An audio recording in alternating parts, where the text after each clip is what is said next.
नमस्कार दोस्तों, achievers academy Neemuch YouTube channel में आपका स्वागत है। देखिए, कल अपन ने जो है विभिन्न प्रकार के त्रिभुज देखे थे और उनसे संबंधित सवाल और सर्कल के विषय में कुछ अपन ने जानकारी ली थी। आज उसी अनुक्रम को हम आगे बढ़ा रहे हैं आपके सामने कल के भांति। जिस प्रकार कल हम आपके सामने त्रिभुजों के सवाल लाए थे, आज हम आपके पास व्रत के सवाल लाए हैं। क्योंकि कल हमने आपको व्रत के विषय में जानकारी दे दी थी। दो समकेंद्रीय व्रतों की त्रिज्या 11 सेंटीमीटर और 10 सेंटीमीटर है के बीच का क्षेत्रफल ज्ञात कीजिए।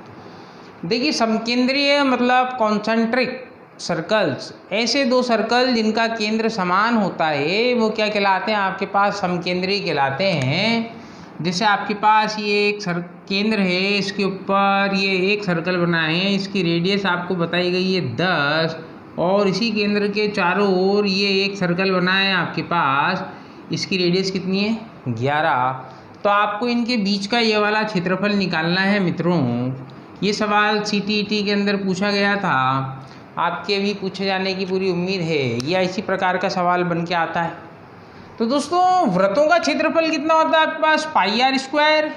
व्रत का क्षेत्रफल पाई आर स्क्वायर। तो इस प्रकार बने व्रत के बीच का क्षेत्रफल area of ring pi r square minus pi r square. एक कैपिटल आर बड़ी वाली रेडियस, स्मॉल आर छोटी वाली रेडियस। देखिए, इसमें से आप पाई कॉमन ले लीजिए तो आपके पास बच जाएगा r square minus r square. और आपके पास अलजेब्रा का फार्मूला होता है a square minus b square. एक बार इन दोनों का योगफल इंटू एक बार इनका गुणनफल, योगफल इंटू एक बार इनका माइनस। तो पाई की वैल्यू देखिए आप कितनी होती है? 22/7। तो 22/7 रख दीजिए आप। यहाँ एक बार कैपिटल आर बराबर 11 है, दूसरी बार कितना है? 10 है। आर इजिकल टू कितना है? 10। तो एक बार इन त्रिज्याओं का योगफल 11 प्लस 10 21 और 11 माइनस 10 कितना आ गया? 1। देखिए, 11 और 10 21 हो गया। सीधे काट दीजिए आप, 7 या 21 और 11 में 10 जाएगी 1 इंटू 3 इंटू 22 बराबर कितना आ गया? 22 या 66 सेंटीमीटर स्क्वायर। इतना सा सवाल है दोस्तों और बहुत ही आसानी से हो गया। इस प्रकार का सवाल आएगा। देखिए आप, अगला सवाल, एक व्रत का क्षेत्रफल ज्ञात कीजिए। एक व्रत का क्षेत्रफल 314 सेंटीमीटर स्क्वायर है, तो व्रत का व्यास ज्ञात कीजिए। व्रत का व्यास क्या होता है मित्रों? यहाँ आपके पास सर्कल है तो ऐसी कोई लाइन सीधे उसके केंद्र से होकर के जाती है, क्या कहलाती है? उसका डायमीटर कहलाती है। मतलब हमको 2r की वैल्यू निकालनी है। देखिए, इस व्रत का क्षेत्रफल कितना था आपके पास? 314 सेंटीमीटर स्क्वायर। मित्रों, व्रत का क्षेत्रफल कितना होता है? व्रत का क्षेत्रफल बराबर होता है पाई आर स्क्वायर। और ये पाई आर स्क्वायर बराबर दिया है आपको 314 सेंटीमीटर स्क्वायर। देखिए, 314 आ गया आपके पास। पाई इजिकल टू कितना होता है? 3.14। वो पाई इजिकल टू 22/7 भी होता है मित्रों। तो इसी के ऊपर मैं एक बहुत ही आपको बढ़िया कॉन्सेप्ट देने वाला हूँ जो परीक्षा में प्राय पूछा जा सकता है और बहुत छोटी सी बात है और आई एम श्योर आप में से 99% लोगों को वो याद नहीं होगी या कभी पढ़ी नहीं होगी। तो जब 314, 628, 942 आ जाए आप तो 3.14 का प्रयोग किया करेंगे। तो पाई की वैल्यू रख दी हमने यहाँ पर कितनी? 3.14 इंटू आर स्क्वायर बराबर 314 इंटू सेंटीमीटर स्क्वायर। देखिए, पॉइंट उड़ाइए तो नीचे 2 जीरो आ जाएंगे। इस 314 से 314 कट जाएगा। ये आर स्क्वायर बराबर कितना हो जाएगा मित्रों? 100 सेंटीमीटर स्क्वायर। तो आर बराबर कितना हो जाएगा? 100 का वर्गमूल 10 और सेंटीमीटर स्क्वायर का सेंटीमीटर। देखिए, यूनिट का जिस प्रकार से ऑपरेशन होता है उसी प्रकार से उसके अंदर जो है आपके पास दी गई यूनिट्स का भी ऑपरेशन होता है। तो सेंटीमीटर स्क्वायर का कितना आ गया आपके पास? 10 सेंटीमीटर। और आपसे इसका व्यास पूछा था दोस्तों, तो व्यास बराबर कितना होता है? 2 इंटू त्रिज्या। तो 2 इंटू 10 बराबर कितना आ गया? 20 सेंटीमीटर। ठीक है मित्रों, अब देखिए जो मैं आपसे पाई की वैल्यू पूछ रहे थे हम, तो पाई क्या है, व्हाट इज द पाई, यदि प्रश्न आपके पास आ जाता है टीचरशिप के एग्जाम में, it is very common thing, pi क्या है, पाई क्या होता है। तो मित्रों एक बात जान लेना, पाई जो है वृत्त की परिधि व वृत्त के व्यास का अनुपात है, वृत्त के व्यास का अनुपात है पाई।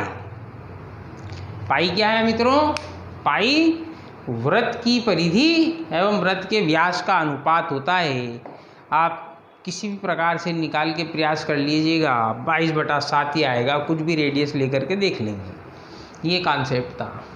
अगला वाला सवाल, यहाँ आपको दिया हुआ है एक 5 सेंटीमीटर त्रिज्या वाले वृत्त में दो जीवाएँ A B parallel C D, यदि O P perpendicular A B और P Q O Q perpendicular किसके सी डी के, तो आपसे कह रहा है पी क्यू की लंबाई ज्ञात करो, जबकि जीवा ए बी और सी डी की लंबाई आपको दी हुई है। देखिए बहुत ही आसान सा सवाल है, कंस्ट्रक्शन कीजिए आप। एक हमने बना दिया यहाँ सर्कल, ठीक है। अब क्या कह रहा है यहाँ पर, ए बी और सी डी क्या है, पैरेलल है, ये ए बी और ये सी डी क्या है, पैरेलल है आपके पास। तो ये वृत्त का केंद्र हो गया त्रिज्या, आपको क्या दिए 5 सेंटीमीटर त्रिज्या है, तो इस 5 सेंटीमीटर को यहाँ मिला दीजिए आप, ये इसकी रेडियस हो गई। देखिए इसको यहाँ पर मिला देंगे, ये भी रेडियस हो जाएगी, ये ओ है। क्या कह रहा है यहाँ पर, ओ पी पैरेलल है ए बी पर, यस, तो यहाँ ओ से पी पर डाल दीजिए, ये पी इस पर लंब हो गया, ठीक है। और ओ क्यू पैरेलल है किस पर, सी डी पर, तो यहाँ ओ क्यू को सी डी पे मिला दीजिए आप, ठीक है।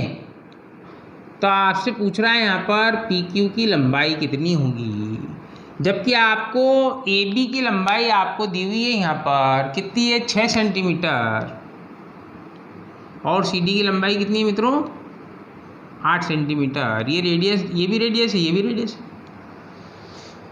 तो देखिए बहुत ही इम्पोर्टेंट सवाल है और बहुत ही आसान सा सवाल है, ओरली सवाल करने योग्य है, लेकिन उसके पहले आपको प्रैक्टिस और अभ्यास होना चाहिए। कल आपको बताया था वृत्त की जीवा पर उसके केंद्र से डाला गया लंब जीवा को 2 बराबर बराबर भागों में समद्विभाजित करता है मित्रों। ये ओपी परपेंडिकुलर है, तो ये ओपी से जब ओ से यहाँ लंब डाला मतलब परपेंडिकुलर ही है आपके पास, तो ये 6 का आधा कितने कितने में स्प्लिट कर देगा यहाँ पर, 3 में। तो देखिए आप, ये आपके पास ओ से लेकर पी तक की लंबाई निकालनी है, उसके बाद ओ से क्यू तक की लंबाई निकालनी है। तो हमसे पूछा क्या है इसने, पी क्यू की लंबाई क्या है मित्रों, तो पी क्यू की जो लंबाई क्या होगी आपके पास, ओ पी के अंदर आप ओ क्यू जोड़ देंगे तो क्या आ जाएगा आपके पास, ये आ जाएगा, ये ओ पी और ये ओ क्यू, दो को जोड़ दिया तो क्या आ गया आपके पास, पी क्यू आ गया।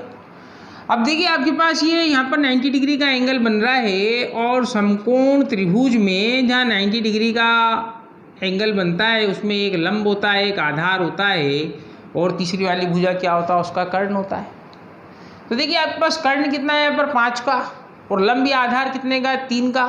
तो आपके पास ये OP निकालना है जो आपको, तो यहाँ OP स्क्वायर बराबर आपके पास क्या हो जाए, कर्ण का स्क्वायर मतलब OB का स्क्वायर माइनस PB का स्क्वायर।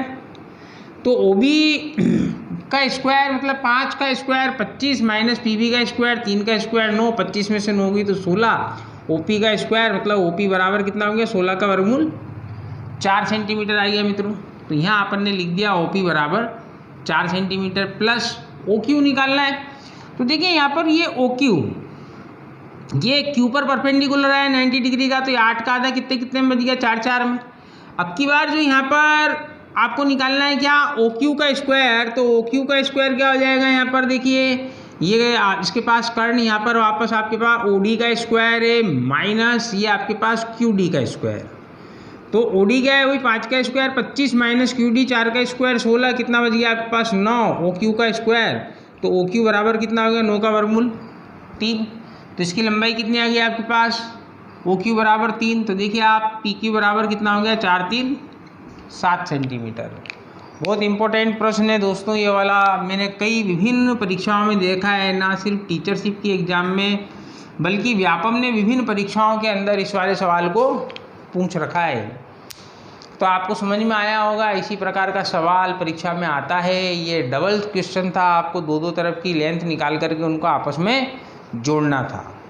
ठीक है मित्रों, अब अपन इसके आगे पढ़ते हैं। चौथा वाला सवाल काफ़ी ये भी इम्पोर्टेंट क्वेश्चन है।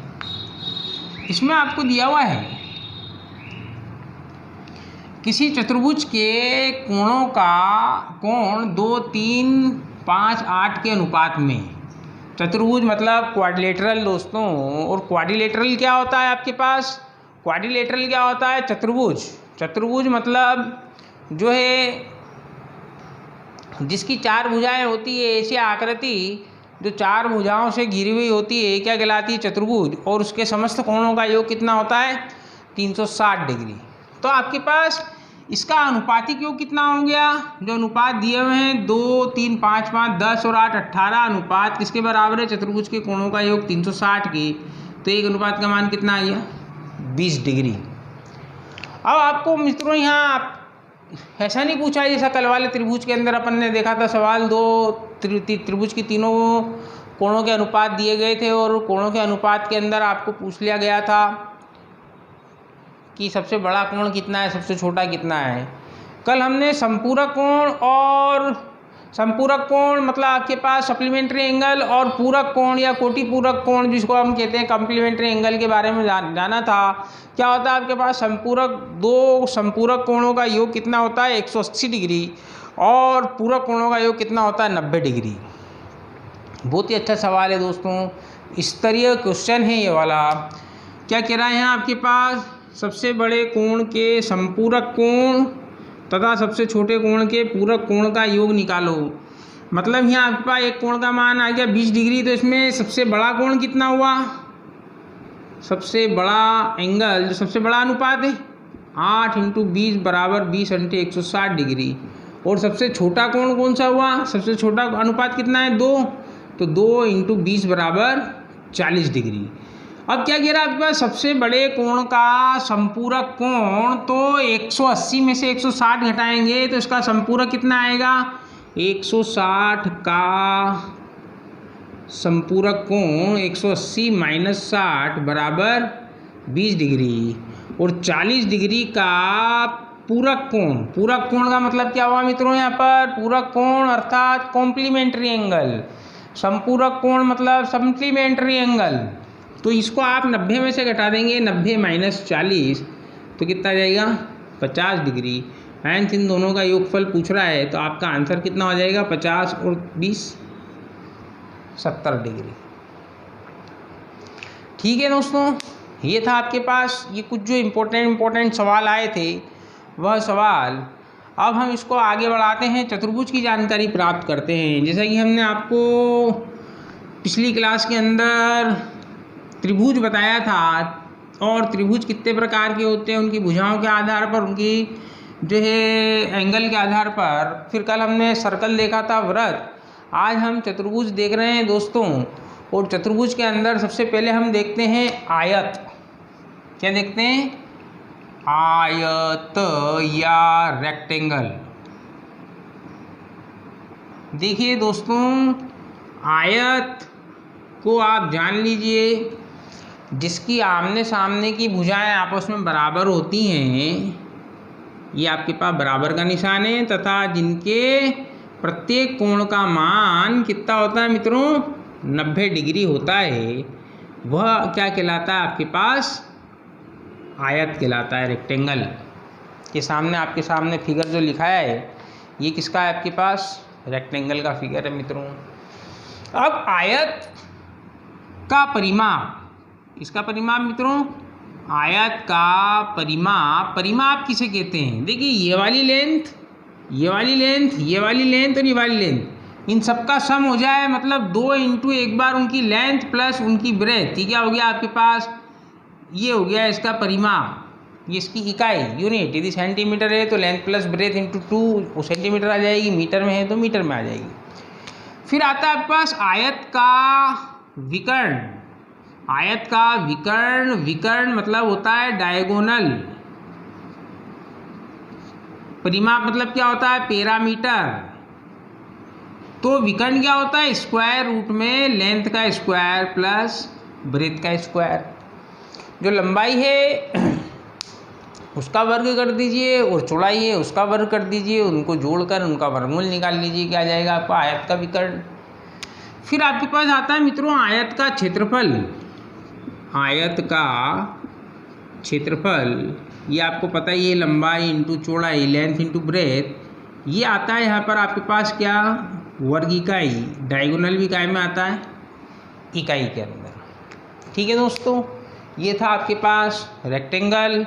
अब देखिए एक और रेक्टेंगल का आप कॉन्सेप्ट जान लीजिए कि आपके पास एक आयत के विपरीत शीर्ष कोई रेक्टेंगल उसके अपोजिट वर्टेक्स से, जैसे एक ही डायगोनल हो गया, इसके अपोजिट वर्टेक्स से डाले गया परपेंडिकुलर यदि P1 है, ये वाला आपके पास P2 है, चूँकि डायगोनल है आपके पास D, तो आपको इसका क्षेत्रफल निकालना है। तो देखिए ये वाला जो रेक्टेंगल है दो बराबर भागों में बढ़ गया, चूँकि डायगोनल उसका एक आधार बन गया, इसलिए दो बराबर भागों में बढ़ गया, और वो दो बराबर भाग के यहाँ आपके पास त्रिभुज हैं। तो इस प्रकार का कोई सवाल आता है तो इस प्रकार आपके पास आयत का क्षेत्रफल हो जाता है दोस्तों 1/2 इंटू डी प्लस P1 का plus P2, P1 into P2 क्या हो जाएगा आपके पास। देखिए ये वाला आधार, ये वाला क्या त्रिभुज का क्षेत्रफल, ये इसका आधार, ये ऊंचाई है तो आधार इंटू ऊंचाई बटा दो, ये आधार इंटू ऊंचाई बटा दो, तो इसका आधार समान था तो d/2 हमने कॉमन निकाल लिया, और इनकी ऊंचाई क्या होगी परपेंडिकुलर हो गया, जो विपरीत शीर्षों से डाला गया है। ठीक है मित्रों, ये आपके पास था क्या आयत। अब इसके बाद आता है आपके पास रेक्टेंगल के बाद स्क्वायर। ठीक है दोस्तों, स्क्वायर मतलब वर्ग। स्क्वायर में क्या होता है मित्रों, आपके पास ये चारों भुजाएं आपस में क्या होती है बराबर होती हैं। चारों भुजाएं आपस में बराबर होती हैं और प्रत्येक कोण भी आपके आपस में क्या होता है बराबर होता है, 90 डिग्री का होता है। ठीक है मित्रों, और दूसरी बात ये इनके जो विकर्ण होते हैं वो भी आपस में बराबर होते हैं, विकर्ण भी बराबर होते हैं, और ये विकर्ण भी आपस में एक दूसरे को 90 डिग्री के एंगल पर ही मिलते हैं।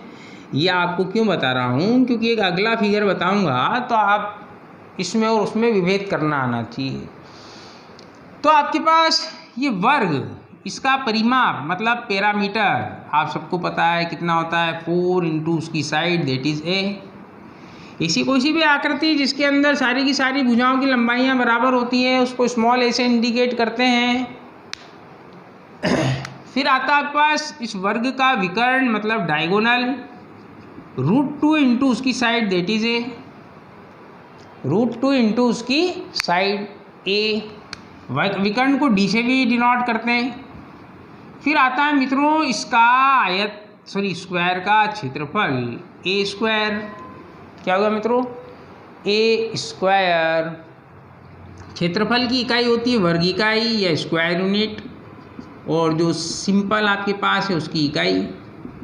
अब आप एक बात समझ लीजिए कोर्स के क्षेत्रफल का, जैसा कि हमने आपको परसों त्रिभुज का क्षेत्रफल का फार्मूला 2 वेरिएंट में दिया था, उसकी ऊंचाई में और उसके बराबर भुजाओं में से एक समबाहु त्रिभुज में, ऐसे ही यहाँ पर आपको इसके डायगोनल की फॉर्म में इसका एरिया हो जाएगा मित्रों d²/2 वर्ग इकाई। ठीक है, square unit area of square d² diagonal का स्क्वायर बाय 2। ठीक है, तो अब आपके पास, अरे अंदर बैठ जा बेटा, चुपचाप बैठ जा। अब आपके पास ये था क्या यहाँ पर स्क्वायर, इसके अंदर आपको जो भी बताया गया है यहाँ पर स्क्वायर क्या था, जिसकी चारों भुजाओं की लंबाइयाँ आपस में बराबर है और चारों कोण 90 डिग्री के बराबर हैं। वर्ग कहलाता है। चारों कोण बराबर हैं, उनके साथ में उनके डायगोनल भी बराबर हैं, एक दूसरे को 90 डिग्री के एंगल पे बाइसेक्ट करते हैं। तो अब यहाँ आपके पास जो है आता है रोम्बस। क्या आता है मित्रों? रोम्बस। इसको बोलते हैं समचतुर्भुज।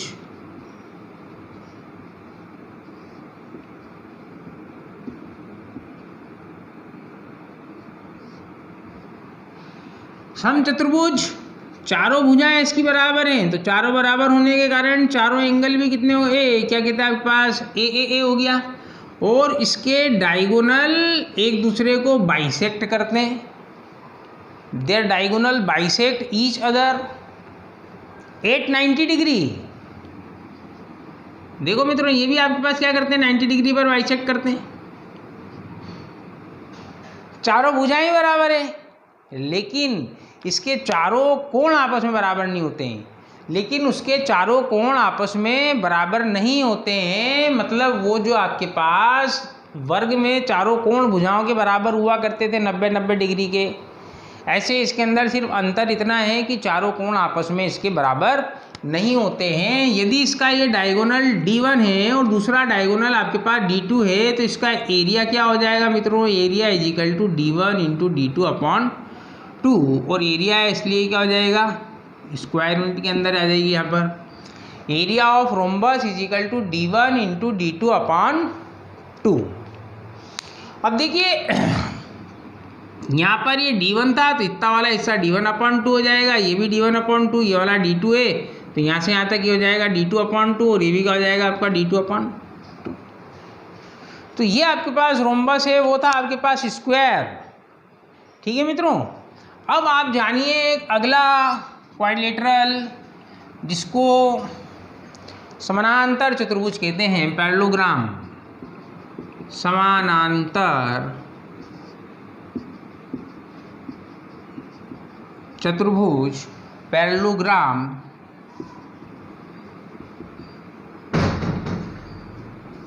ठीक है, ये पैरेललोग्राम क्या होता है आपके पास, इसके आमने सामने की भुजाएं आपस में एक दूसरे से क्या होती हैं, समानांतर होती हैं। ये समानांतर इसके, ये समानांतर होती है।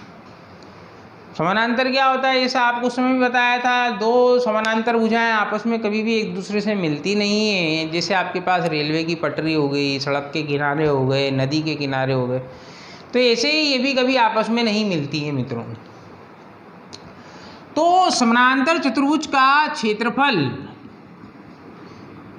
बराबर आधार बेस इंटू ऊंचाई उसकी हाइट, ये इसका आधार है दोस्तों।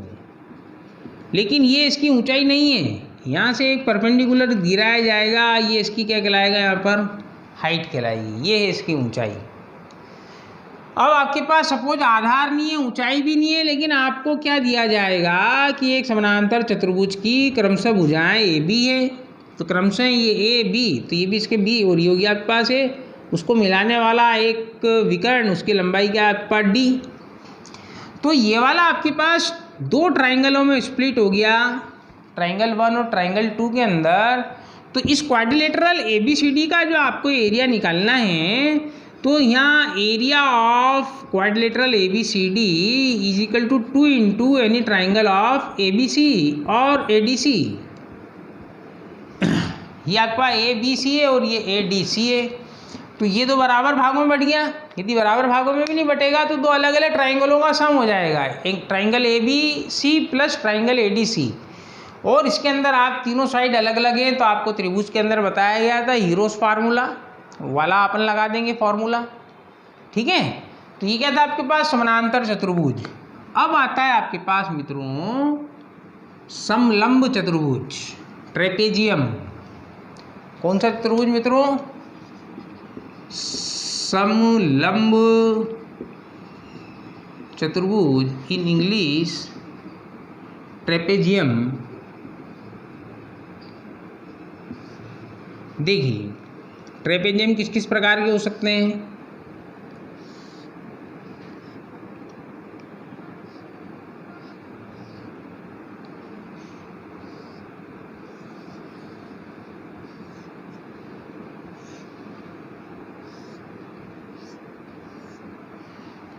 ये इसी प्रकार के आपके पास क्या हो सकते हैं दोस्तों, ट्रेपेजियम हो सकते हैं। इसके अंदर ट्रेपेजियम की क्या क्वालिटी होती है दोस्तों, चार में से दो भुजाएं एक दूसरे के पैरेलल होती है, P1 P2 मतलब पैरेलल 1 पैरेलल 2, या ये आपके पास P1 और P2 हो गई, ये आपके पास P1 और P2 हो गई। अब समलंब क्यों बोला गया है दोस्तों, जैसे इसके अंदर लीजिए आप, यहाँ से आपके पास एक परपेंडिकुलर गिर जाएगा तो क्या हो जाएगा, समान रूप से यहाँ से भी आ जाएगा, ये भी आपके पास, ये आपका परपेंडिकुलर है, इसमें 90 डिग्री दिखाया है, यहाँ से चला जाएगा, ये से हो जाएगा, यहाँ इसका उल्टा ये वाला फिगर है। तो समलंब चतुर्भुज का क्षेत्रफल कितना हो जाएगा मित्रों, इसका क्षेत्रफल हो जाएगा P1 plus P2 upon 2 into distance between their parallel sides, समानांतर भुजाओं के बीच की दूरी। देखिए ये इनके बीच की दूरी नहीं है, इनके बीच की दूरी ये वाली है, इसमें तो ठीक है 90 डिग्री दिया हुआ है, तो ये इसके अंदर भी ये वाली है।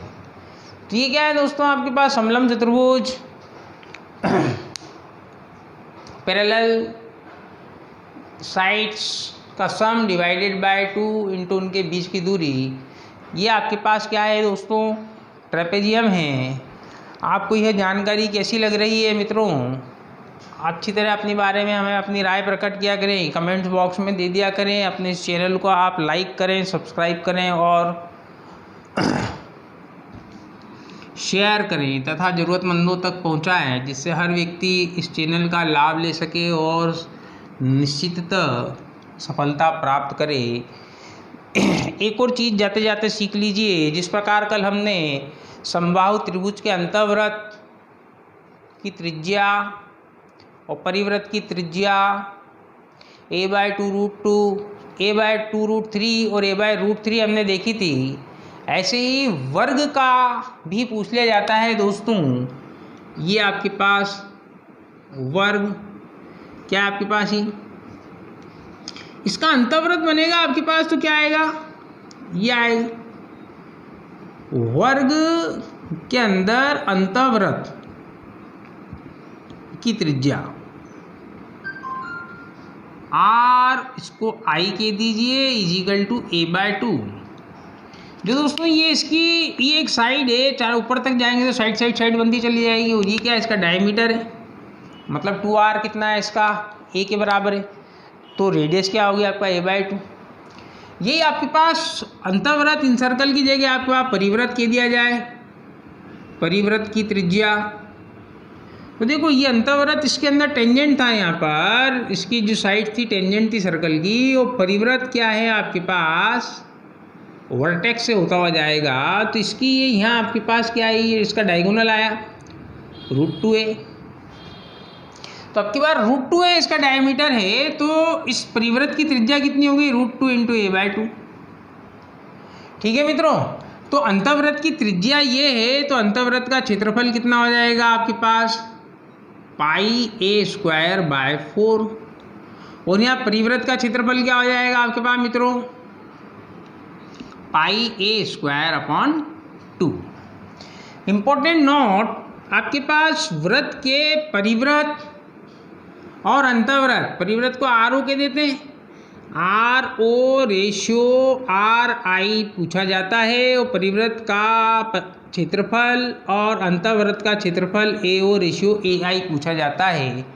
जैसा हमने त्रिभुज के अंदर बताया था, आप हमें कमेंट बॉक्स में बताएंगे कि समबाहु त्रिभुज के परिव्रत और अंतःव्रत की त्रिज्याओं का अनुपात और उनके क्षेत्रफलों का अनुपात क्या होता है। तो देखिए RO रेशियो RI, तो यहाँ RO कितना था, √2/2 इंटू a, और RI कितना था आपके पास,